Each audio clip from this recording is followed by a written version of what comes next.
Hello and welcome to Lavnish Sir की class. This is Directorate of Education GNCT of Delhi's worksheet number 39, and it is only for class 8 students. It has taken from the subject English and we will learn and understand and continue the lesson. This is Geordie's phone in this worksheet. So students, आज की इस worksheet में भी हम lesson this is Jodie's phone को continue करने वाले हैं. सो आपको तो याद ही है ना कि पिछली कुछ वर्कशीट से हम इस लेसन को कर रहे हैं, समझ रहे हैं, पढ़ रहे हैं और हमें समझ भी आ रहा है कि कैसे कैसे जॉडी ने अपने पिता की जान बचाई थी और उसके लिए मादा हिरनी का लिवर निकाल लिया था उसको मार के. लेकिन इस बीच उन्होंने ये ध्यान नहीं दिया कि उनका छोटा बच्चा भी वहाँ पर था जो कि उसको वो जंगल में ही छोड़ आए थे, यानी उस पर ध्यान तो दिया नहीं था. फिर घर आके उन्हें थोड़ा सा अपना गिल्ट होता है, उनको ये मलाल होता है कि ऐसा उन्होंने क्यों किया. तब जॉडी अपने पापा से रिक्वेस्ट करता है कि वो वापस जाएगा और उसको ढूंढ के लेकर आएगा, फिर उसको वो हमेशा के लिए अपने घर में रखेंगे. तो अब आगे की story. But before that here is a question. Right 5 lines about your favourite animal. आपको यहाँ पर अपने फेवरेट एनिमल के बारे में 5 लाइन्स लिखनी है. तो फॉर एग्जाम्पल मैंने यहाँ पर ये लिखी हैं, आप चाहें तो उसको देख सकते हैं, नहीं तो आप अपनी लाइन्स खुद भी लिख सकते हैं. तो देखिए, my favourite animal is dog and its name is Bruno. Second line, Bruno is my best friend because dogs are the best friends of man. यानी ब्रूनो जो है वो मेरा बेस्ट फ्रेंड है क्योंकि जो डॉग्स होते हैं वो इंसानों के बहुत अच्छे दोस्त होते हैं. Then it is naughty but good. वो शरारती तो है लेकिन अच्छा भी है. And it loves to eat chocolate and biscuits. उसको बिस्किट और चॉकलेट खाना बहुत पसंद है, यानी वो बहुत पसंद करता है. And it loves to play football with me. और वह मेरे साथ फुटबॉल खेलना भी पसंद करता है. तो हो गई ना 5 लाइनें. आप भी इसी तरीके से बहुत इजी सेंटेंस में इसको लिख सकते हैं, कोई बहुत मुश्किल वाली बात नहीं है. Now part B, read the following passage from the lesson. अब हम लेसन में से लिए गए इस पैसेज को ध्यान से पढ़ेंगे और समझेंगे. Millville said he can ride back with me. I'll help him find it.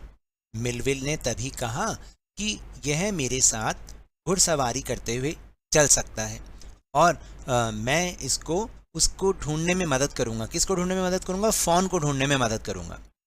She said down the pot helplessly.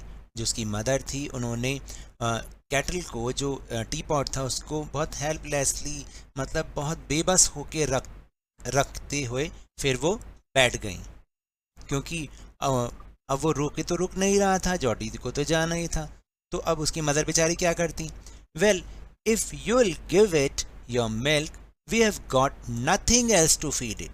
और उन्होंने ये एक तरह से मतलब गुस्से में कहा या कैसे कहा कि भाई ठीक है, अगर तुम उसको अपना मिल्क देना चाहोगे ना तो तुम दे देना, हमारे पास तो उसको कुछ और देने के लिए है नहीं. Millwheel said come on boy we have got to get riding. Millwheel ने कहा चलो लड़के, यानी चलो जॉडी, कम ऑन बॉय ऐसे बोलते हैं, हम जो है राइडिंग करते हुए चलेंगे. माँ Baxter asked anxiously you will not be gone long.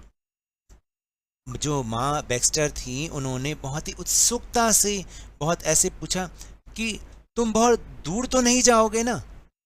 Jordi said I will be back before dinner for sure. Jordi ने कहा मैं रात के डिनर तक निश्चित ही वापस लौट आऊंगा. Millville mounted his horse and pulled Jordi up behind him. Millville ने बाहर जाके अपने हॉर्स को माउंट करने का मतलब होता है उसके ऊपर जो वो चीज़ें रखते हैं ना बैठने के लिए, गद्दी, वो उसने उसको पूरा माउंट किया और जॉडी को अपने पीछे बिठाने के लिए ऊपर की ओर खींच लिया. He said to Millwheel. फिर जॉडी ने मिलविल से कहा do you think the fawns still there, will you help me find him.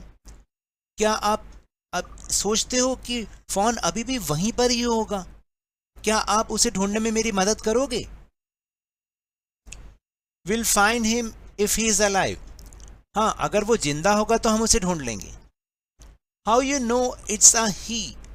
फिर मिलविल जॉडी से कहता है भाई तुम कैसे जानते हो कि वो एक नर फॉन है, मतलब ही का मतलब वो नर वाला फॉन है। तो जॉडी क्या कहता है, the spots were all in a line, जो उसके ऊपर स्पॉट्स बने हुए हैं ना वो एक लाइन में बने हुए हैं। On a doe fawn passes the spots are every which way, जो एक मादा हिरन का बच्चा होता है ना, जो मादा होता है मतलब फीमेल वाला फॉन होता है, उसके ऊपर जो स्पॉट्स होते हैं ना वो डिफरेंट डायरेक्शंस में होते हैं, लेकिन जो एक मेल वाला फॉन होता है उसके ऊपर स्पॉट्स एक लाइन में होते हैं। तो ये पहचान उसके पापा ने, जॉडी के पापा ने उसको बताई थी। ठीक है, अभी आपको इतना कहानी का पार्ट समझ में आया होगा। Now will move on question answer section. C part, now complete the following sentences using the hints given in the brackets. अब आपको क्या करना है, जो ब्रैकेट में हिंट दे रखे हैं उसको यूज करते हुए नीचे दिए गए सेंटेंस को आपको पूरा करना है। जैसे कि फर्स्ट सेंटेंस है, dash said to Millwheel, do you think the fawns is still there. ये किसने मिलविल को कहा कि तुम क्या सोचते हो कि फॉन अभी भी वहीं होगा, जॉडी ने कहा या बैक्स्टर ने कहा? Right answer is Jordi. तो आपने यहाँ पर लिखना है जॉडी, JODY, जॉडी। ठीक है, अब second, will find him if he dash is alive, हम उसको ढूंढ लेंगे यदि वह जिंदा होगा, डो या फिर fawn? Right answer is fawn. तो आपने यहां पर लिखना है फॉन, FAWN, फॉन। दोबारा से इसको लिख देते हैं, इस तरह से आप उसको लिख सकते हैं यहां पर। फिर next, answer the following questions. 3.